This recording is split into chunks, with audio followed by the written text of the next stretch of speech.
بسم اللہ الرحمن الرحیم نحمدہ ونصلی علی رسولہ الکریم اما بعد باب ما جاء فی التغلیظ فی الکذب والزور ونحوہ۔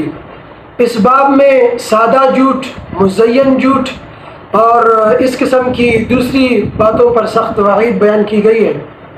اس باب میں جس حدیث کو امام ترمذی رحمہ اللہ نے نقل کیا ہے تو اس حدیث میں کبیرہ گناہوں کی تفصیل بیان کی ہے، تو اس میں جھوٹ کا بھی بیان ہے، آراستہ جو جھوٹ ہے اس کا بھی بیان ہے، اس پر وعید بیان کی گئی ہے۔ اور پھر امام ترمذی رحمہ اللہ نے اس حدیث کو حصہ معاملات میں ذکر کیا، اس حدیث کو لایا۔ اس کا منشا یہ ہے، اس کا مقصد یہ ہے کہ عام طور پر لوگ جھوٹ کو برا سمجھتے ہیں، گناہ سمجھتے ہیں اور اس سے اپنے آپ کو بچانے کی کوشش کرتے ہیں، لیکن کاروبار میں، تجارت میں، معاملات میں جھوٹ کو اہمیت نہیں دیتے، یا جھوٹ کو برا نہیں سمجھتے، یا جھوٹ کو گناہ نہیں سمجھتے، اور بے دریغ بلکہ کاروباری حضرات ہیں، جو تاجر حضرات ہیں، وہ تو کاروبار میں جھوٹ بولے بغیر کہتے ہیں کہ کاروبار چلتا ہی نہیں، کام ہی نہیں چلتا۔ تو اس لیے بہت زیادہ کاروبار میں، معاملات میں، تجارت میں جھوٹ بولا جاتا ہے، اور جھوٹ بھی پھر اس طریقے سے جس کا ذکر حدیث میں کیا گیا، قول الزور، زور آراستہ جھوٹ کو کہا جاتا ہے، یعنی جھوٹ، ایک تو جھوٹ بولا جاتا ہے، پھر جھوٹ بول کر جھوٹی قسمیں بھی کھائی جاتی ہیں تاکہ جھوٹ کو پختہ کیا جائے اور ایک خوبصورت طریقے سے جھوٹ کو پیش کیا جائے، اور بڑے کانفیڈنس کے ساتھ جھوٹ بولا جاتا ہے، قسمیں کھا کر بڑے خوبصورت طریقے سے، اگلا کو لگتا ہی نہیں کہ یہ جھوٹ بول رہا ہے، تو اس کے کہتے ہیں قول الزور، مزین جھوٹ۔ اور پھر صحیح اور غلط کو خلط ملط کرنا، ایک نمبر دو نمبر چیز کو ملا دینا، اور دو نمبر چیز کو بھی بڑے اچھے طریقے سے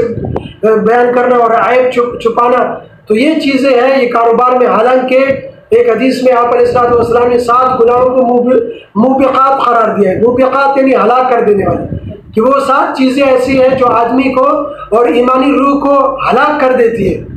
ان میں ایک قول الزور بھی ہے، یعنی آراستہ جھوٹ، مزین جھوٹ، تو یہ بھی داخل ہے۔ اس لیے کاروبار میں بھی، معاملات میں بھی، تجارت میں بھی جھوٹ سے پرہیز کرنا چاہیے۔ اب حدیث بھی سن لیں۔ وَبِهِ قَالَ حَدَّثَنَا محمد بن عبد الأعلى الصنعاني قال حدثنا خالد بن الحارث عن شعبة قال حدثنا عبيد الله بن أبي بكر بن أنس عن النبي صلی اللہ علیہ وسلم فی الکبائر۔ حضرت انس رضی اللہ عنہ سے روایت ہے، آپ صلی اللہ علیہ وسلم نے کبیرہ گناہوں کی تفصیل بیان کی ہے۔ قال، فرمایا، الشرک باللہ، اللہ کے ساتھ شریک ٹھہرانا، وعقوق الوالدین، اور والدین کی نافرمانی کرنا، وقتل النفس، اور کسی کو ناحق قتل کرنا، وقول الزور، اور جھوٹ بولنا، وہ جھوٹ زور کہا جاتا ہے، مزین جھوٹ کے ساتھ قسمیں کھا کر جھوٹی قسمیں کھائی جائے، تو آراستہ جھوٹ، مزین جھوٹ سے بھی اس کو بھی کبیرہ گناہوں میں شامل کیا۔ اس حدیث کا یہ مطلب نہیں ہے کہ کبیرہ گناہ صرف یہی ہے، بلکہ مطلب یہ بھی کبیرہ گناہوں میں داخل ہے۔ اس لیے معاملات میں بھی کبیرہ گناہوں سے اپنے آپ کو بچائے، معاملات میں بھی جھوٹ سے، خاص طور پر مزین جھوٹ، آراستہ جھوٹ ہے، اس سے اپنے آپ کو بچائیں اور سچائی کا اہتمام کریں۔